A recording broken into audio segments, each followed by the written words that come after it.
Hi guys, today I will show you how to remove the handle for the third row of seats in Lexus GX550. I will use the trim removal tool to open these two covers,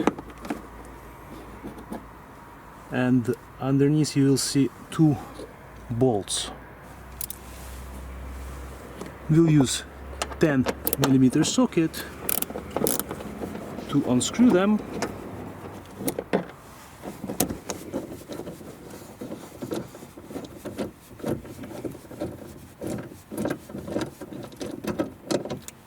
And the handle is off.